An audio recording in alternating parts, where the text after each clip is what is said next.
All right, happy Friday, Chargers fans, and welcome to Chargers Live. For Chris Hayrie, I'm Haley Elwood, and we are out here at Hoag Performance Center as the Los Angeles Chargers are getting ready for Week 16 against the New York Jets. And Chris, like every week, let's rewind really quickly to last week. That was a very tough loss against the Chiefs.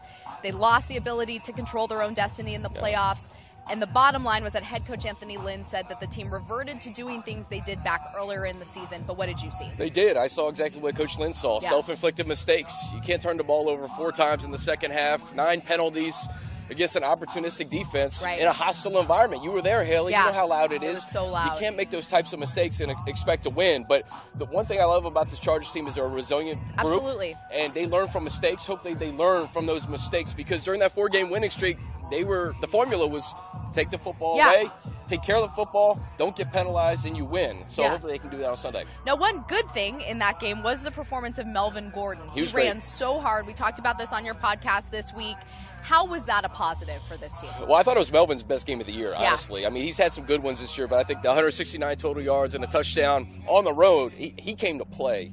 And I think with Hunter Henry out, we'll probably get to the injury report in a little bit, but with Hunter Henry out on Sunday, I think this offense, somebody needs to elevate their game. I think Melvin Gordon's going to be that guy.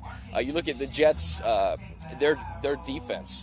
They allow 240 total yards, that combo of Ingram and Kamara with the Saints. So I think this is a game that's kind of tailor-made for Melvin to get going. And speaking of Hunter Henry a little bit, obviously he was placed on injured reserve earlier this week. How does his loss affect this team moving forward? Well, it's big because every time they won, he was such a big part of what they do. He allows Keenan to get some one-on-one opportunities.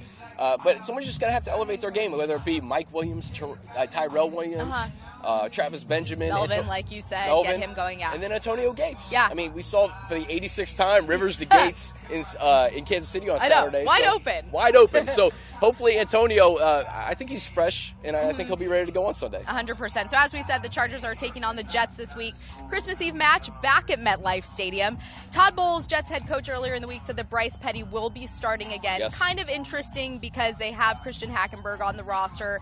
They really aren't playing for anything but pride, but Petty's the starter.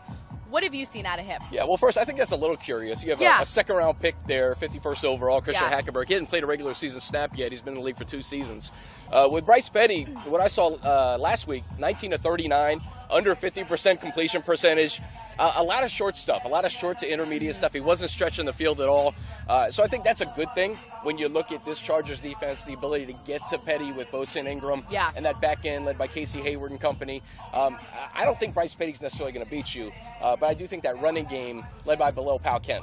Yeah, and now head coach Anthony Lynn obviously has some familiarity with Powell, having coached with the Jets before. He spent 6 seasons there, was the running backs coach. He called Powell one of his favorite human beings in the NFL. I love that. I thought that was really great. That's cool. What is it that he does so well in their ground game? Well, he can take over a game. Now, he's had an okay year, but I go back to early in the year against the Jacksonville Jaguars. He had over 170 yards rushing at a 75-yard touchdown. He's capable of taking over a game. He has great vision. He's patient, and he breaks tackles. We saw Kareem Hunt force 7 missed tackles.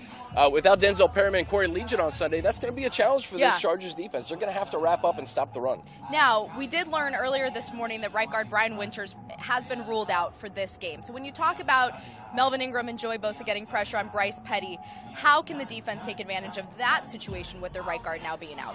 Well, I think it's almost a wash because Corey Legion's out. I mean, I know that the Chargers defensive line rotate a lot of guys in and out. But you're right. I think when Legion's out, and with Perryman out, I think it's going to be up to Ingram and Bosa to not only pressure Petty, but also stop the run and tackle and just help the other guys around them stop this running game of the Jets. Now, Corey Legion, not officially yet ruled out. Just want to say that. But more than likely he hasn't practiced this week.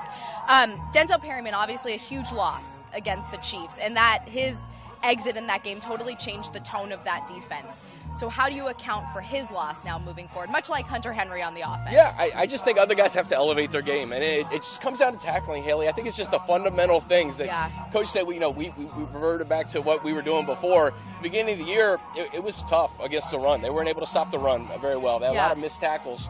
And I think just fundamental football in December. You have 2 games to go with a chance to get in the playoffs still. This team still has an opportunity. Right. You're doing a little bit of scoreboard watching on Sunday. Yeah. But I think the defense, they just have to play fundamental football and just tackle. Is it helpful, though, in a way that this team has played without Perryman before, so they've been there, they know what that's like? Even though it might not have been the best, it's not like this is a new absence for them this season. 100%. I 100% agree with you. I do think not having Denzel at the beginning of the year, they know how to play without him, and they got better without him.